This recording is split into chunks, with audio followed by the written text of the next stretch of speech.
السلام علیکم ورحمۃ اللہ وبرکاتہ۔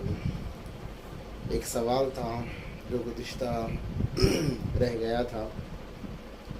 کسی ساتھی نے سوال کیا ہے کہ جو لوگ حج پہ جاتے ہیں کیا حج کرنے کی وجہ سے تمام گناہ معاف ہو جاتے ہیں؟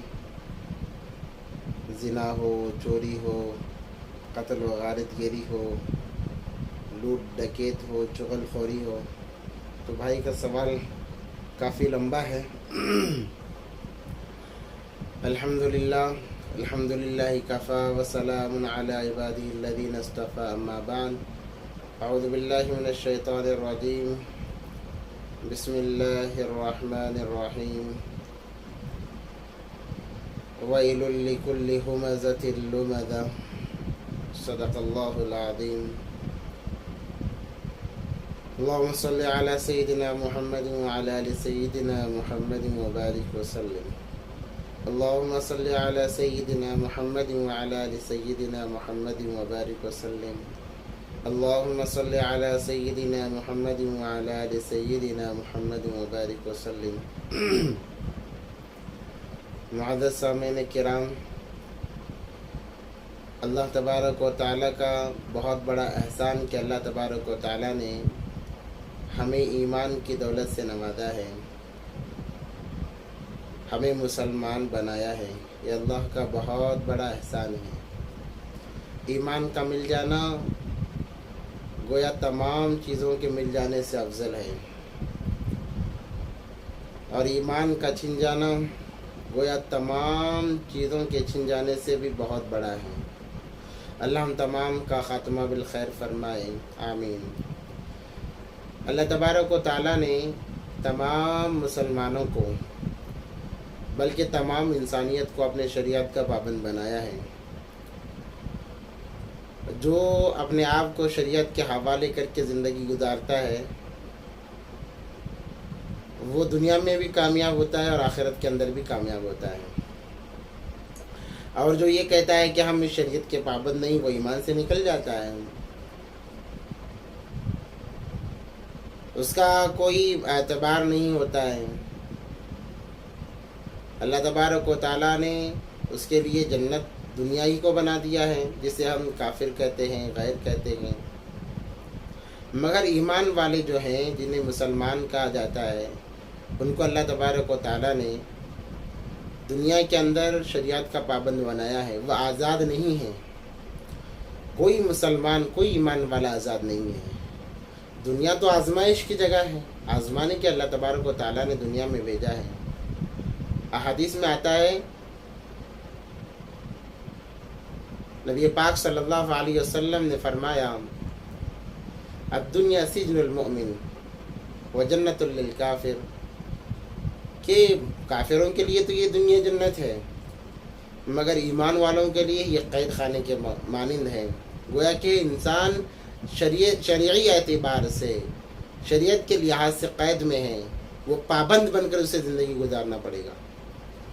پابندی سے جہاں نکلا، دنیا و آخرت کا خسارہ، جب تک پابندی میں رہا کامیاب رہا ہے۔ اور یہ شریعت بہت ہی اعلیٰ چیز ہے۔ انسان آج کل شریعت کا مذاق بنانے میں لگا ہوا ہے۔ شریعت انسانوں کے سامنے کوئی معنی نہیں رکھتی، جس کی وجہ سے حالات بدلتے چلے جا رہے ہیں۔ الغرض، جن صاحب نے سوال کیا ہے کہ حج پہ جانے کی وجہ سے کیا تمام گناہ معاف ہو جاتے ہیں، ہاں یہ بات بالکل صحیح ہے۔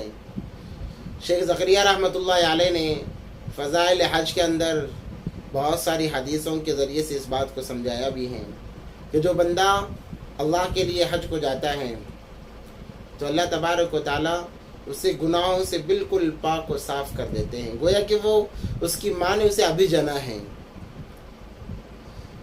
اب سوال یہ پیدا ہوتا ہے کہ ہر وہ شخص جو حج کے لیے جاتا ہے، حج کو جانے سے پہلے اس کے معاملات چاہے جیسے بھی ہوں، اس نے جو بھی گناہ کیے ہوں، کیا وہ تمام گناہ معاف ہو جاتے ہیں؟ دیکھو، گناہ کی بہت سارے اقسام ہیں، صغیرہ ہے، کبیرہ ہے۔ یہ تو دو قسمیں مشہور ہیں، ایک صغیرہ گناہ، ایک کبیرہ گناہ۔ صغائر استغفار کے ذریعے سے معاف ہو جاتے ہیں، مگر کبائر کے لیے جو بڑے بڑے گناہ ہیں جنہیں حرام کہا جاتا ہے انہیں توبہ کرنا ضروری ہے. جب تک بندہ توبہ نہیں کرتا یہ گناہ معاف نہیں ہوتے. اور ایک گناہ ایسا بھی ہے کہ جس کے معافی اللہ کے پاس بھی نہیں ہے. آپ حیران نہ ہو، اللہ کے پاس معافی نہیں ہے کا مطلب یہ نہیں کہ اللہ اس پر قادر نہیں ہے. اللہ کے پاس اس کی معافی نہیں ہے کا مطلب یہ ہے کہ جب تک بندہ معاف نہ کرے اللہ بھی معاف نہیں فرماتے. جب تک بندہ اسے معاف نہ کر دے اللہ کہتے ہیں کہ میں بھی معاف نہیں کر سکتا.